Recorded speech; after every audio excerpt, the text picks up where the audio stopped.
Welcome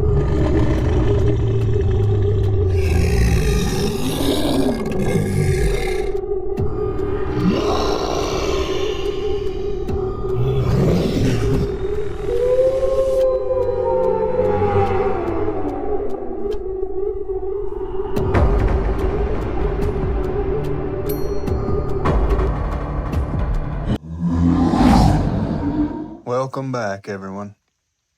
Wherever you are, whatever time it may be, I hope y'all are doing well out there. This upload is going to be a bit of a long one. I've been in contact with this gentleman for a few months now. Now, he isn't very good at typing or sending emails. He informed me that his vision is fading a bit and he has arthritis in his hands now. So the details of his emails were a bit spotty. I did the best I could to put it all together. He asked me to take all of his emails, and put them together into one upload to make the best of his, what I'll call a saga. He also informed me that he's not very good at retelling this to anyone, being able to explain his story very well. So he had one of his older sons to help him type this out as well. So that's what you guys are getting tonight. Now, I know this was supposed to have been uploaded hours ago, but unfortunately, I've noticed this Kentucky mountain Wi-Fi is being spotty again and laggy today. That's not unusual for this area, and it happens quite often. So that being the case, I should probably try and get this upload recorded and finished as soon as possible. So that's enough rambling. Before I get started, I want to thank you guys for being here and for taking the time out of your day to listen. I also want to remind any of you that are out there listening, if you've had an encounter of your own and would like to share it here on the channel, send me an email, reach out. I'd love to hear from you. My email address will be linked in the description below this video. And a few quick things before I start. This story takes place over a 4-year time period, and his real name will not be used throughout the story per his request. Everyone lock in, and let's begin. Grab a drink, lock your doors and windows, hit the lights, and let's get started. These events took place outside of Shreveport, Louisiana. You can just call me Ray, and I've lived on the same land about 20 miles south of Shreveport my whole life. My daddy had this place before me, and his daddy before him. It's a combination of pasture and woods, about 40 acres total, to be exact. It has a creek cutting through the back third, and a tree line so thick you can't see 100 feet in. Most of my days are pretty much the same as they were back then. I have a small herd of cattle. I fix a lot of fencing, keep the barn in shape, and keep it from collapsing, and running a little welding business out of the old shed. I have some dogs that'll be part of this story. Buck, Daisy, and Red. They kept me company and keep the place honest. You learn to read your dogs when you live in a place like this. You can tell by the way they look at the woods or the pitch of their bark what kind of critter's on the move. It was a little over 4 years ago, in late summer, when I started having things happen. It started with the cattle acting skittish for no reason. I'd go out in the mornings and find them all bunched up in one corner of the pasture, all of them staring off into the woods like they were waiting for a predator to come out. About a week after it started happening, I found my first missing calf. There was no hole in the fence. There was no signs of coyotes. About a month later, one of the hog panels was bent in toward the pen. I've seen what a full-grown boar can do to a fence, and it could never do this type of damage. This was a lot higher up, like something had grabbed it and pulled hard from the outside. A couple of days passed, and I spotted deep gouges in the cedar posts. There were 4 straight marks, spaced far apart, way far apart to be any dog or wildcat that I know of. I just told myself at the time it was probably a black bear wandering through, even though we don't get many down this way. That worked for a while, until the night that I actually saw it. I was closing up the shop just before dark. The air felt thick, I remember it well. It's the way it gets before a thunderstorm rolls through the area. I'm sure you know what I mean. The dogs were pacing instead of laying down like they usually do. I glanced toward the far end of the pasture, and there was some movement at the edge of the trees. I kid you not, it was so big, at first I thought it was a person. It looked like a really tall man standing up. But then I saw its head. It had a long snout, pointy, triangular-shaped ears. The way it moved just wasn't human either. This thing stepped out, far enough that I could see the width of its shoulders.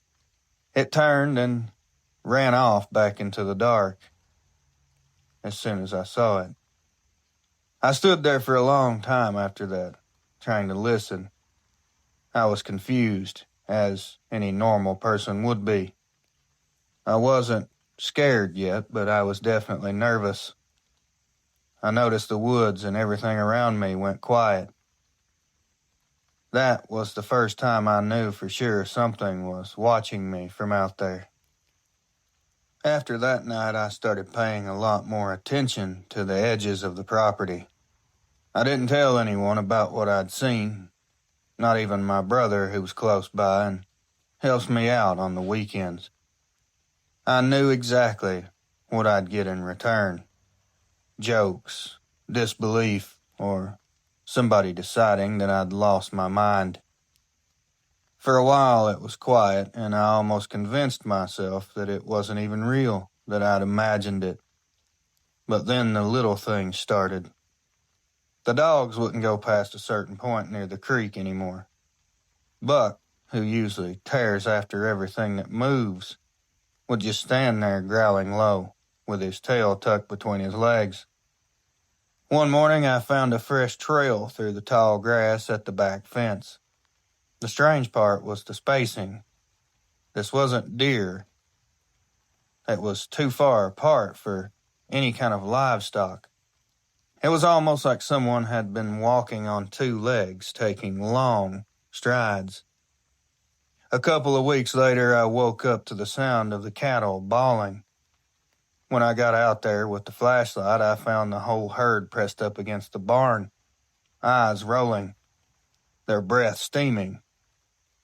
I turned around with the flashlight, shining it into the far pasture, and I caught the shine of 2 eyes reflecting back, looking right at me.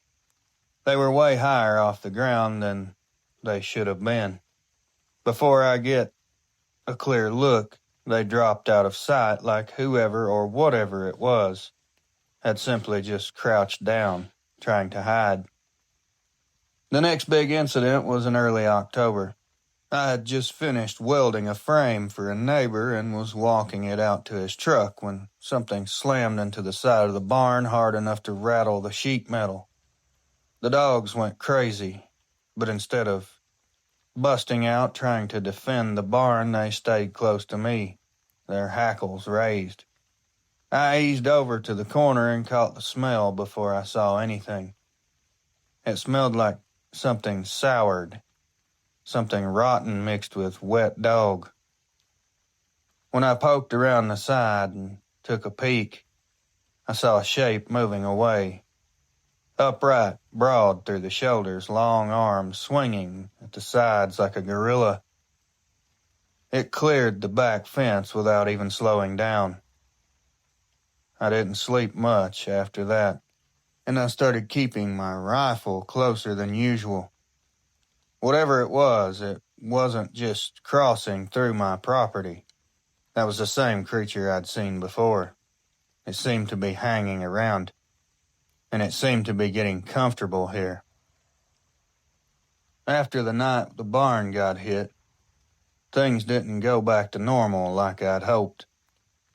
I could feel this hanging over me, hanging over the property, even during the day. Every time I would go outside, it was like my eyes would slowly drift to the edges of the property without me even realizing it. I didn't like the fact that I'd gotten jumpy on my own land. I've lived through hurricanes, livestock rustlers, even a wildfire a few years ago. But this was something I can't even describe to you. The first time it came right up close to the house, it was just after 2 a.m. I'd fell asleep in my recliner with the TV on. The dogs had been restless earlier, pacing by the front door, but I'd just chalked it up by this point that there was nothing I could do. I woke up to Daisy's growl. It wasn't no barking or a yip that she'd give when someone's at the gate. This was a defensive rumble. The sound that followed didn't belong anywhere near a person's home.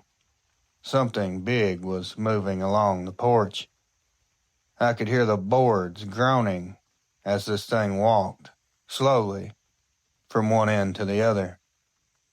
Buck's nails were clicking on the hardwood as he paced in front of the door. His hair was bristled from his neck to his tail. I thought about turning on the lights and decided against it. I didn't want to give myself away. Instead, I eased the curtain back just enough to peek through. All I saw at first was the porch rail, the yard, and the dark beyond that. Then something passed through the edge of the glow from the porch light.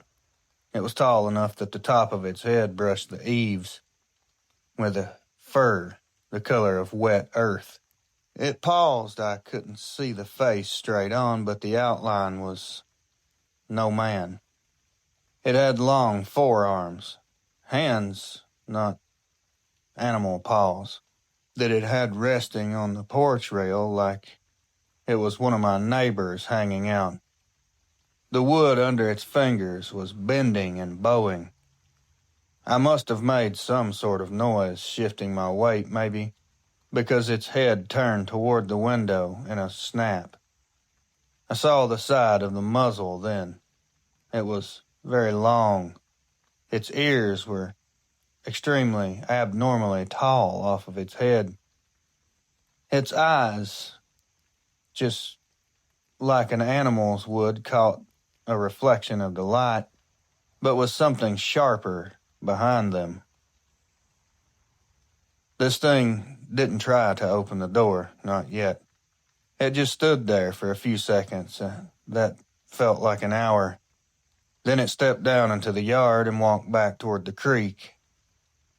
The next morning I found prints in the dirt by the porch steps. They were long, skinny, almost what you would call human, barefoot, but not quite. There were claw marks, or what looked like claw marks, sunk into the soil at the end of the toes. They were spaced like a person's stride as well, each one almost the length of my forearm apart. That was the moment I knew this wasn't just some wild animal. Whatever this thing was, it was testing me, learning my behaviors, figuring out how close it could get before I would push back. I've had storms roll through here that rattled the windows and shook the tin on the barn, but nothing has ever made me feel boxed in like that night. It was late October, an evening where I was just calm and cool. It was before midnight. I'd just finished putting tools away in the welding shed when I heard Buck give that low growl that I knew what was coming. By the time I'd stepped out of the shed, all three dogs were staring toward the back pasture. Red's tail was down. Daisy was whining under her breath. I followed where they were looking, and I didn't see anything. But then, out beyond the fence line, the shadows just didn't look right. You get used to how moonlight lays across your property, where the trees will throw their shade, how the fence cuts across it. But this didn't look right. It was like something was breaking it up as it moved. I ran to the porch and got a flashlight and shined it toward the far fence. That's when I heard the first sound. Something brushing against the old tin gate down by the creek. Now, this wasn't wind. It was slow, metallic, like a hand pressed against it if it would give. By the time I got halfway down the pasture, the sounds had stopped. I just stood there with that flashlight looking all over the place, back and forth. That's when it moved again, only now it was on my left, near the barn. I never heard it even cross the field. One second it was by the creek. The next it was over by the barn. The dogs stayed by the porch. They were barking but refusing to follow me. That alone told me enough.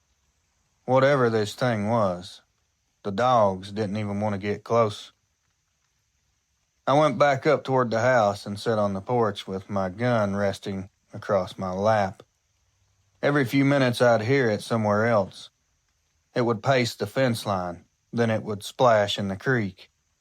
Then it would scrape against the corner of the shed. It was like it was taking inventory of the place. Around 2 in the morning, I finally saw it again. Just that shape at first. It was standing in the pasture about 50 yards out. It was that same thing I'd seen before. I kept the flashlight low so I wouldn't give away I was watching it. Then it did something that I could never forget. It started walking toward the house. But as soon as I started getting really nervous, it stopped. It just stood there like it wanted me to see it. Like it wanted me to know that it was coming eventually. It was going to cross that space. It was going to come and try to get inside the house, and I knew it. After a few seconds of having a stare down, it finally turned around and headed back the way it came from. The rest of that night, I stayed awake. I was just sitting there waiting for it to come back. It didn't, but I knew soon it would. The next morning, I found some of those claw marks along the barn door, way higher than I was able to reach. After that night, to my surprise, and I was pretty happy about it, everything seemed to stop. I didn't find any more tracks. There was no more sounds, no more fence damage. The dogs were acting normal again. You'd think that would have felt like a blessing, but it didn't. It felt like the calm before the storm. Like whatever was out there had just taken a step back to watch me from a little farther away. Let me get comfortable. The first couple of days I tried to convince myself maybe it had moved on. But every time I went to check the cattle, I caught myself scanning that edge of the woods without meaning to. Every shadow I would see between the trees looked like it could start walking. The dogs were the ones who made it worse. They weren't restless anymore, but they weren't fully relaxed either. Buck would sit by the barn for hours, facing one corner of the woods, not making a sound. Daisy and Red started doing the same thing. Sometimes all three of them lined up, just staring. Just watching like they knew something was there but didn't want to draw attention to it. A few little things started happening that I just couldn't explain. One morning the water trough by the barn was bone dry, even though I'd filled it up the night before. There was no leaks, it hadn't been tipped over. It was just empty. Another day I found a half-buried bone in the dirt by the shed. It wasn't from any animal I'd butchered. The size of it made me uneasy, like it had belonged to something rather large. It rained midweek. That night I walked the pasture checking the fence, and in one muddy patch just inside the gate, I saw a single track. It was very deep. It was like whatever left it was very heavy, and it had stepped there. It was way too big to be a dog, too skinny for a bear. No other prints were anywhere near it, was the strange part. Only the one. The neighbors started talking again, too. One told me she'd heard long howls at night, and it wasn't coyotes or dogs. Another told me she spotted something dark moving across her back field at dusk, but couldn't tell me exactly what it was, although I had a good idea. Every day that went by without a real sign made my nerves worse. I started leaving the shop lights on all night, and I always had my rifle by the back door. I knew this thing was coming back. I just didn't know when, or how many there'd be this time. It always showed up alone, but I had a feeling that this thing had some buddies out there. The only time I ever really left the place in those 2 weeks was to run into town for feed and welding supplies. I took the long way back every time.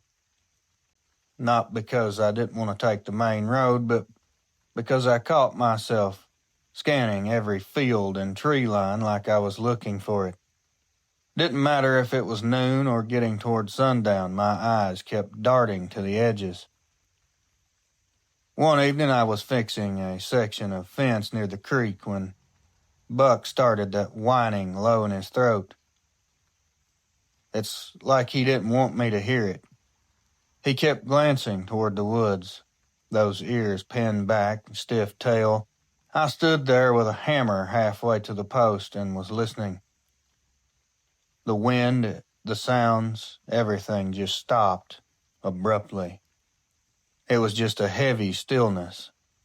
We finished quick and got back up to the house, but I didn't say anything about this to anyone.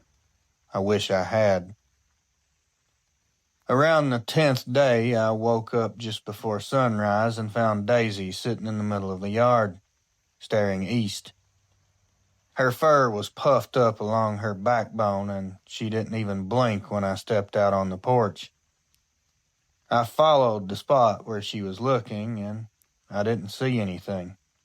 There was just fog pooling low over the pasture, thicker toward the tree line. The sun wasn't high enough to burn it off yet. I thought about walking down there to check it out, but something in me said no. I turned back inside, made some coffee, and sat where I could watch from the window. By the time the fog had burned off, Daisy had moved, and whatever had her attention was gone. Those couple weeks, they didn't make me feel better. They made me feel like I was living in the space between a warning and the real thing that was yet to come. You know, I've been around livestock in the woods my whole life, and I've seen how the quiet can be a warning. But after those 2 weeks of nothing, I realized something else. Quiet can also make you forget just how bad things can get. You start to doubt yourself, think you overreacted, maybe even think you imagined some of it. That's where I was. And looking back, I realized that's where this thing wanted me to be. It was the 3rd Saturday without any trouble.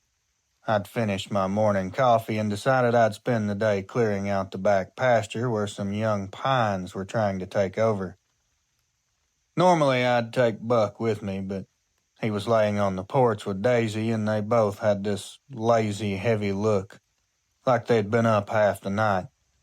So I let 'em be and grabbed my tools. The air that morning was thick with dew, enough that the grass soaked my pants to the knee. The smell of damp dirt and pine needles was strong. I can remember it well. I remember thinking it felt like the land was trying to reset itself, if that makes sense, after whatever had been hanging over us. But every time I thought that, I'd get this little twinge in the back of my mind, like something telling me not to get too comfortable just yet. I was about an hour into working when I heard a sound. It wasn't close, and it wasn't loud. It was just different. It was a sharp, quick crack, followed by this low, drawn-out creak like a tree leaning too far in the wind, only there wasn't any wind. I set my saw down and just listened. 10 seconds later, another crack, a lot closer to me this time. It wasn't in the same direction either. The first one had been to my left, toward the creek, but now it was behind me near the bend in the old fence line. That's when Buck let out this deep, ugly bark from the porch, the kind that rattles through your chest, letting you know something's about. Daisy joined him, but hers was sharper. Hers was more panicked. I decided to head back toward the house, keeping my eyes on that fence. About halfway there, I saw something. I didn't see the whole thing, just a sliver of movement between two sweet gum trees. It was too far out to make any details, but it definitely wasn't a deer because the color wasn't right. And the way it was moving, it wasn't walking like a man or running like an animal either. It was more like it flowed from one spot to another, like it was riding the wind. By the time I reached the yard, the dogs were at the edge of the porch. They had went from full-on protection mode to wetting themselves. They weren't looking at the fence anymore, they were looking at the barn. The barn doors were shut when I'd left, but now one of them was swung halfway open. I got a heavy latch out there, too, and you've got to lift it before you can swing the doors. I hadn't heard any metal scrape, and I sure as hell hadn't seen anybody walk past me. I didn't want to go in there alone, so I grabbed my 12-gauge from the rack just inside the kitchen door. I loaded a few shells, kept 2 in my pocket. I moved toward the barn as slow as I could. I wasn't scared of what was inside, really, but because I was listening, and what I heard wasn't right. I heard heavy breathing. It was enough that I could hear it echoing against the walls. This was a controlled breathing, like it was doing it just so I could hear it and know that it was in there. Maybe it was a warning to tell me to stay out.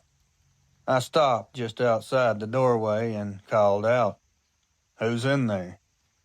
I didn't really expect an answer. What I got instead was the sound of something stepping down from the loft. Not climbing down, stepping down like it didn't even need the ladder. I pointed the shotgun and waited. The breathing stopped. A long few seconds went by, and then nothing. No more sounds at all. I backed away, keeping my eyes on the doorway. Once I was at the porch, I told the dogs to get in the house, and I shut every door and window. I didn't go back out until the sun was high the next day. When I finally checked the barn that afternoon, there wasn't a single thing out of place, except the dust on the loft floor had a set of those familiar prints that I'd never seen before. I didn't clean them up. I just left them there like maybe they'd mean something to me later. But I'll tell you this, Reels, that was the day I stopped hoping they'd come back. If the weeks of quiet were these things holding their breath, then this was the exhale. It started out like any other evening. I'd grilled a few pork chops, fed the dogs, and walked the back pasture with a flashlight, even though there wasn't a reason to, really. The sun had dropped behind the trees and left that purple color over the far tree line. The crickets started up, the frogs kicked in down by the creek. For once, it felt normal. I locked the barn, checked the latch twice, and was halfway to the porch when Daisy stopped mid-step and looked past me. Her ears went up, her whole body tightened like a wire. Buck didn't bark. He eased forward and put his shoulder against my knee like he was trying to move me without spooking me. That's when all the sounds that had just started died just as quickly, like someone turned the woods off at a switch. I've got a habit of talking to the dogs when I'm trying not to spook myself. "All right, we're going inside," I told the dogs. My hand was on the screen door when I heard the first tap. This wasn't a random knock, it was a rap on metal, and there were 3 slow hits on the old tin gate down by the creek. I froze, and then came another 3, the same spacing. The kind of rhythm a person makes when they want you to know that they're out there. Someone knocking on your door, possibly. I set the flashlight on the porch rail and tried to beam down into the pasture. The gate was a gray smudge in the dark, and the beam from the light just couldn't reach it. Then I heard something scrape along the side of the welding shed, a long drawl of metal on metal, like claws reading the grooves in the steel siding. Buck's breathing changed, low and quick. He never took his eyes off the pasture. Daisy edged behind my leg and pressed in so hard I could feel her shaking through my pants. I didn't want to give away how rattled I was, so I moved slow, opened the door, and got them inside. I killed the porch light, grabbed the shotgun, and sat down at the kitchen table. Sit there in the dark a minute to let my eyes adjust. Through the window I could see the yard, that darker smear of the pasture, and far beyond that, the line of trees. The second tap came, and it had moved a lot closer. It was on the panel of the stock trailer. I eased the window open an inch, and the smell rolled in first. It was that wet dog and something coppery underneath it like blood that has never been washed off. It hit the back of my tongue and made me gag. And me being a man who's used to dealing with livestock, that's not an easy thing to do. I have the stomach of a billy goat. Behind the house, something padded along the gravel on 2 legs. I could hear it. You learn the difference. 4 beats versus 2. It's pretty easy to figure out. This was 2 for sure, and it was moving slow. The porch boards started creaking. I knew what was happening. I stepped into the living room and saw the shadow pass the front window. Broad shoulders and a sloping head that put the top of it level with the doorframe. It stopped in the spill of faint light from the TV and turned its head like it was listening to the electronics humming. I held my breath without even meaning to. It leaned toward the gap where the weather stripping doesn't quite shut and inhaled. Long, through its nose. The glass fogged and cleared, like a sleeping animal, but this was awake. I racked the 12-gauge loud on purpose. The shadow quickly drew back and away. A long second passed, and the boards groaned again as it crossed to the far edge of the porch and stepped down. I'd barely been able to exhale when something thumped the barn doors. Not a hit or a push, like seeing how much it would give if it slammed into it. Then claws walked across the wood. Click, click, click, 3 clicks each time. And they were way high up, almost to the roof. I grabbed a handheld spotlight and went for the back door. Before I got there, the house shifted. It was a small tremor like a big man jumped off the porch onto the ground. The kitchen window was shaking and almost vibrating in its frame. I can hear Daisy whimpering now. I cracked the door and shouldered the light into the yard. The beam hit nothing but a bit of dust that was drifting at first. Then a blur of white eyes that were low in the grass. Reflections, not glow. Then rose in a smooth, fluid motion that put it taller than the fence post. It stood there, half-breath, and slid sideways without turning its chest, keeping its head pointed at me like a compass needle. I swung the light toward the barn in time to catch another one stepping away from the doors. Same height. Heavier, though. The arms were bigger. It turned its head toward the light, and I saw teeth. Just lips drawn back a fraction like the skin didn't fit right over its nose. They weren't alone. Out past the well, in the thick of the dark, the grass rippled in 2 places at once. Whatever was there knew how to use the field. I didn't fire. I wanted to. But everything in me said a warning shot would just pick which trouble arrived first. So I did the one thing I could control. I moved the game to the house. I closed and locked the door, killed every inside light, and left the living room lamp barely on so the front windows looked like they might be watched. I set the shotgun by the hall corner where I could cover the front and the kitchen both. Habit from way back when this place had 2-legged problems, and not these kind.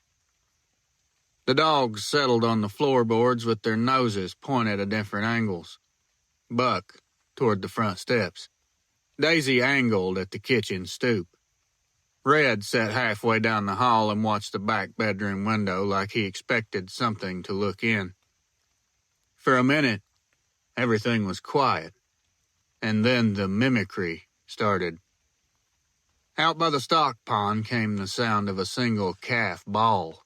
Short, cut off. No calves were out that way, not at this hour. My herd was pinned tight near the barn and dead silent. The sound came again. A hair closer, like whatever was making it was figuring out where, out of my line of sight, it could stand. I heard a whisper. It was so soft I nearly missed it. It moved along the siding. It wasn't words. It was the shape of words. The mouth of something that knows human shape but not human voice. I felt a pressure in my chest I've only had once before, when I came on a boar hog in a thicket and realized I was between him and the only way out. Your body knows before your brain does. The corners of the room felt too close. The door felt too thin. Stone on tin. A tossed rock banged along the welding shed roof and dropped into the grass. After a heartbeat later, from a different angle, 3 tinks. They were triangulating, seeing which clatter made me move more. I didn't. Instead, I turned the handheld radio to scan and clipped it on the curtain rod near the kitchen. Nothing but hiss and distant voices skipping off the night. I remember thinking how foolish that was, like giving myself a pacifier. But the noise helped. It made the silence a bit more bearable. At 1 a.m, the power went out. Not a brownout. A hard thunk in the breaker box and the whole house went dark. The dogs didn't bark. They pressed into the floor like they could push through it.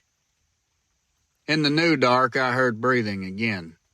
Only not from one place. Front porch and kitchen stoop.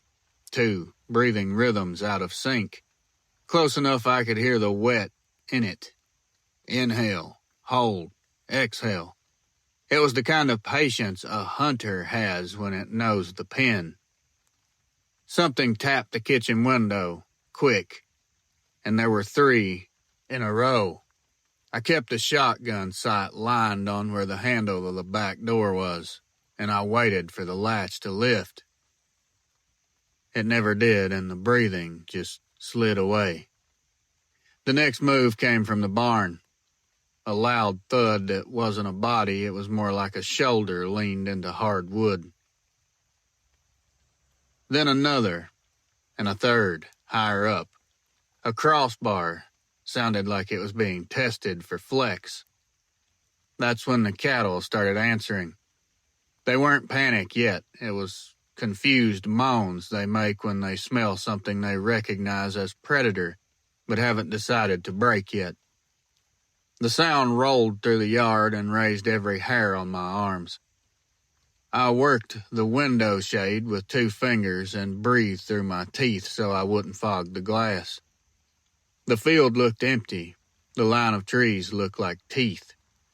My spotlight was on the table beside me, tempting. I left it there. Light tells you where to look. Darkness tells you where not to. I hear a disturbance of gravel. Footfalls in 2 strides along the driveway. The metal tongue of the trailer latch lifted just a bit. Sat down again. Lifted, sat down. Like someone feeling the play in it. Behind me, from the hall bathroom, the softest tick on porcelain. I turned my head an inch. Silence. And then again. A little louder. The bathroom window is one of the lowest in the house. I pictured a claw resting on the sill, tapping a sink by the gap. I let them have their taps. The worst sound of the night wasn't a growl or a knock or a scrape on tin. It was the sudden stop. Everything at once. The breathing, the cattle, the rocks, the feel of weight near the house. Everything went still. If I hadn't been counting breaths in my head, I'd have missed a switch. Even the dogs lifted their heads like they'd been tricked. The quiet held for a full minute or 2. Then from the creek I hear a big splash. It didn't sound like a body. It was a hand in water. They were coming. They were coming up the bank. I set the shotgun down and picked up the spotlight because my nerves said do something or explode. I cracked the back door, flashed a beam low across the grass, and hit eyes at ankle height. A coyote frozen mid-step. It didn't even look at me, it was looking behind it. It darted left and disappeared between the hay bales like it had been flushed out. The beam rode the angle of the bales up and caught a shape standing just beyond. Taller than the stacked hay. The arm long as the bale is wide. Head angled so the light painted the ridge of one ear and the edge of some wet teeth. I shut the door with my shoulder and stood in the dark with my heart hammering so hard the dogs glanced up like they could hear it too. I kept telling myself over and over, not tonight. Regardless of how I felt, they tested 3 more places. The far corner where the crawl space vents are. The seam on the storm cellar door. The latch on the gate nearest the road. Each time it was the same pattern. Contact, pause, contact, slip away. No rush, no panic. It's like they'd studied the place enough to know exactly which parts made the most sound with the least effort. These things work with fear. That I know. I thought about my daddy at that moment, and a thing he used to say when we were fixing fence in the dark. You don't have to outrun what's out there. Just make it decide you're not worth the trouble tonight. He believed most critters keep ledgers, cost on one side, reward on the other. So I made costs. I cracked the window nearest the porch and pumped the shotgun once more loud into the dark. I dragged a metal rake across the porch boards to howl back a long, ugly squeal. I keyed the handheld and let it chatter. I put noise where they wanted quiet. Something changed. It wasn't fear, it was annoyance. A low, chesty rumble from the shadow under the pecan tree answered me, and a second, shorter one from the cedar by the driveway. The one at the barn doors gave the wood a final frustrated shove that set the bar ringing. Then they started to peel off. I didn't believe it until I heard it. The creek again. This time in 2 sets of splashes going the other way. Then the lightest skim of claws on stone. Then silence again. The power stuttered back on at around 3:30 in the morning. The TV pumped a blue screen into the room. The dogs stood as one, shook, and drank from the bowl like they'd crossed a desert. I sat down at the kitchen table and let my hands shake on purpose until they just got bored with it and stopped. Daylight showed me what the night had kept to itself. The tin gate by the creek had bowed in at shoulder height, not from one hit but from constant pressure, like a lineman had been leaning until the metal gave up. The stock trailer latch wore fresh, bright scratches exactly where a person's thumb would test it if they didn't have a thumb. Along the barn doors, 3 parallel grooves the length of my forearm, way higher than a man could reach. In the middle groove, a tuft of coarse, dark hair stuck in a splinter. In the mud by the storm cellar, a single clear track deeper at the ball than the heel. The toes were spread pretty far apart, and there's claw tips like someone pressed roofing nails into the earth. I stood there a long time and listened to the farm do what it does when the sun's up. A heifer fussing for feed, the little rattle the well pump makes when it kicks on. Then I went inside and wrote this down because I didn't want memory to start sanding off the edges. That's why so many details are here, because I wrote all of this down after it happened. I don't think they were hunting me, not in the way a predator hunts a deer anyway. I think they were measuring me, the house, the dogs, the doors, the timing, the courage it takes to rack a gun and not shoot. If there is a ledger, I added a few lines to the cost column. It didn't pay for them last night, but ledgers all balance eventually. The morning came slower than I thought it would. After that night, I didn't even remember getting to sleep, just that my eyes opened to the kind of a gray light outside you only get after a foggy sunrise.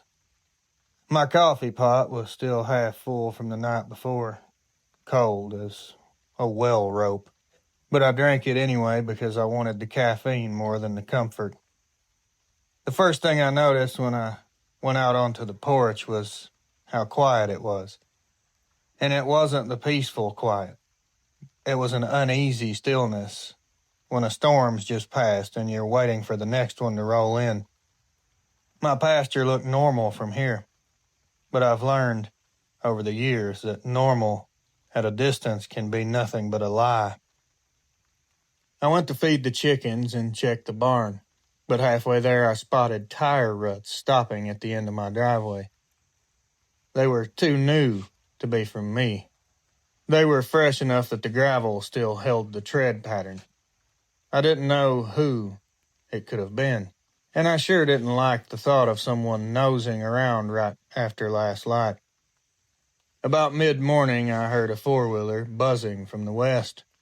Turned out to be Earl, my nearest neighbor in that direction, pulling up. He killed the engine and said, "Did you hear that bawl last night?" I knew right away what he meant, the fake calf cry. My skin felt tight when he told me he'd heard it clear as a bell, maybe a mile off. Right after his dogs went tearing off for the porch and wouldn't leave it. We swapped a look. It wasn't the kind of thing either of us wanted to admit was real, but there it was. It's kind of hard to deny something when you're staring it straight in the face. After he left, I'd decided I'd better take a slow walk down to the creek where my property lines run through, and it's thin against the timber. I brought my 30-30 and moved slow and careful. I didn't know what to expect. Down in the soft mud along the banks, I found what I'd been dreading, but I knew was there. Those prints. The same prints. That ugly mix of both human and canine. Like usual, the stride was long, and it was definitely not from an animal with 4 legs. And they came down from the tree line, crossed the creek, then disappeared back into the opposite woods. That was my path in and my path out, laid right in front of me. I followed those tracks as far as I ever did before. The brush got way too thick. The whole time I just had the idea that they had tested me last night and then backed off, just to see what I'd do when the daylight hit. I'd had plenty of nights where nothing happened at all, but those were sometimes worse. They gave me too much time to imagine what they were planning. By the time I got back to the barn, I'd made up my mind to start reinforcing. Extra locks on the big doors, a chain across the smaller entry, and I even moved the hay bales to block one wall so anything coming through would have to make more noise than it wanted to. And then there's what Earl said about 2 properties over. Old man, we'll call him Kessler, had been out early that same morning and swore he saw somebody in his pasture from 200 yards off, standing as still as a gravestone. But when he called out, it dropped down to all 4s like an animal and was gone before he could raise his binoculars. The pattern was definitely tightening in the area. They were ranging, testing fences, maybe even cooperation between them. That put my stomach in a knot because I knew eventually it wouldn't be night and it wouldn't be the pasture. It'd be here. I told myself I'd be ready the next time. The next day I worked like I had a deadline that no one else could see. The air was a bit warmer than it should have been for that time of year. It was enough that even the fence wire felt slick to the touch. By mid-afternoon, the clouds were stacking high in the west, but not moving in. They were just sitting there. I've lived there long enough to know that meant the weather wasn't the only thing holding still. I'd been reinforcing the barn since first light. Extra crossbars on the double doors, new bolts on the side entrance. I even dragged the old welding table to wedge against the feed room door from the inside. The smell of sawdust and old oil was thick in that room. Every few minutes I'd catch myself stopping to listen for noises. Not for voices, not for anything specific really. Mainly just for the change. It was about 4 o'clock when I noticed the dogs went quiet. They were listening. Buck was parked in the shade of the hay wagon, his nose pointed toward the east fence. Daisy and Red were on the porch, their ears were up and they weren't moving. I didn't hear anything, but my skin knew before my ears did. Something was definitely out there, and it was watching. By the time dark settled in, I'd made my rounds twice over. Nothing moved, nothing called. The frogs in the creek even started up for a little while, and I began to think maybe tonight would pass with that same uneasy silence. That thought lasted right up until the first knock came. It wasn't hand on wood, it was the sound of something heavy bumping the barn doors from the outside, just enough to rattle the chain I'd put across them. A single thump, then silence. I was in the feed room when it came. I froze. The dogs weren't barking, they stayed where they were, but I could hear them growling. I could almost feel it in my boots. They were just as scared as I was. I eased over to the side window, cracked just enough to look out, and saw the dark shape pressed against the left barn door. Not all of it, just its shoulder, the way a man might lean onto a wall while listening. The height of it made my guts turn. The top of that shoulder was level with the top hinge, which was every bit of 8 feet, if not more. Just as I was about to calm myself a little, a second knock, a harder one, and the chain rattled again. Dust shook from the rafters, and I stepped back. I thumbed the safety off the 30-30 and kept my breathing as slow as I could. The thing moved just enough to bring its head into view past the doorframe. I saw that long snout. It was pale in the moonlight. I can see it now. Its ears were tipped, leaned forward. I couldn't see its eyes at first until they caught the barn's bulb through the crack. The eyes were gold, bright, amber, almost beautiful in a different light or situation. They didn't dart around, they weren't blinking. They were looking at me through that narrow gap. I felt my blood feel like it froze in my veins.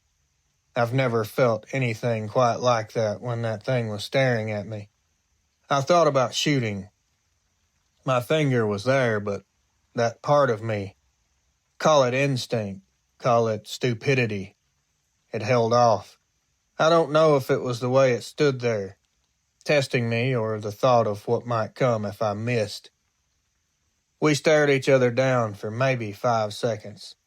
Then, slow as a man walking out of a deal he didn't like, the thing backed away and was gone.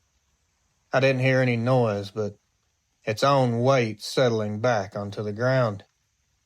I stayed in the barn until it was fully dark, listening to the night wrap back around me. The frogs didn't come back, neither did the crickets, and I knew that I had just been warned. These types of things happened on and off for years. It would go quiet for weeks, sometimes a month or so, but they would always come back, and they always did the same things. I can't tell you the exact day that this part happened, but I can tell you I knew the minute that it did. One night, it was in late October, I was out by the edge of the pasture, mending a section of fence the wind had taken down a few weeks earlier. The sun was long gone. The moon was barely bright enough to make out the ground in front of me. I had a small lantern hanging from the top wire, and the air had that damp, cold smell that tells you winter is on the way. I'd gotten used to them by then, and that's crazy to even say out loud. The sounds, the shapes moving where they shouldn't be. My dogs didn't even bark anymore. They just sit there near me, watching the trees like it was their job. And that night I could feel them out there. There wasn't just one or two. There were more. I finished tying off the last wire, and when I turned, I saw them. 3 shapes, all standing in a loose line just inside the trees. They weren't moving toward me, and they weren't backing away either. The moonlight caught the shine of the eyes. 2 pairs amber, 1 pair, almost an ice blue. My first thought was, this is it. They're going to push it tonight. But they didn't. They just stood there. And for some reason, I just stood there too. I didn't yell. I didn't reach for my rifle, which was slung over my shoulder. It's hard to explain, but it felt different that time. It was heavy, but I didn't feel threatened. After a long few moments, the largest one took a single step forward. It didn't close much of the distance. It was just enough for me to notice it had moved. Then it huffed, this low and short sound like a release of air, and it turned sideways. The others followed, and they all went back into the dark without any more sounds. And just like that, I can't explain it. But after the one with the ice blue eyes stared at me and made that sound, in my heart I felt like it was over. From that night on, there were no more claw marks on the barn, no rattling of gates, no shredded feed sacks in the morning. I stopped finding the tufts of fur in the fence. Even the night sounds came back, the owls, coyotes, the wind and the grass. It wasn't friendship, and it sure as hell wasn't trust, but it was an understanding. I left their side of the property alone, and they left mine. That was nearly 6 years ago. I still own the land. I still live here. And I haven't seen so much as a shadow of them since. But on certain nights, when the wind comes out of the east and the coyotes go quiet, I catch myself standing at the porch rail, looking at those trees. I wonder if they're out there watching me. If they are, I can't feel them anymore. And I wonder if they're thinking the same thing about me. These things seem to be very odd creatures, all with different behaviors from what I've heard myself. I want to thank you, sir, for having the patience to deal with an old man. You've been quite polite and respectful through this entire thing.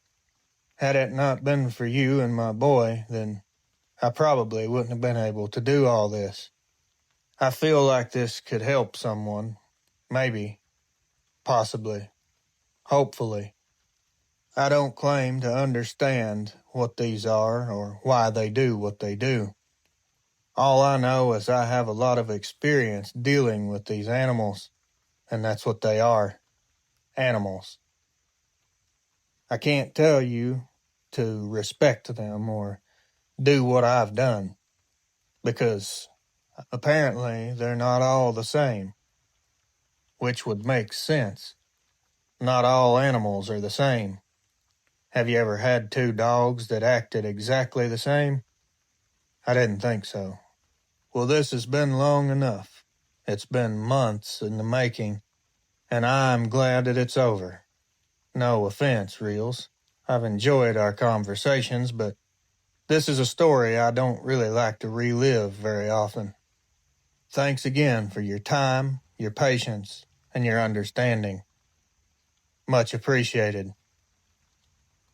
Friends, legends, family. That's gonna wrap this one up, y'all.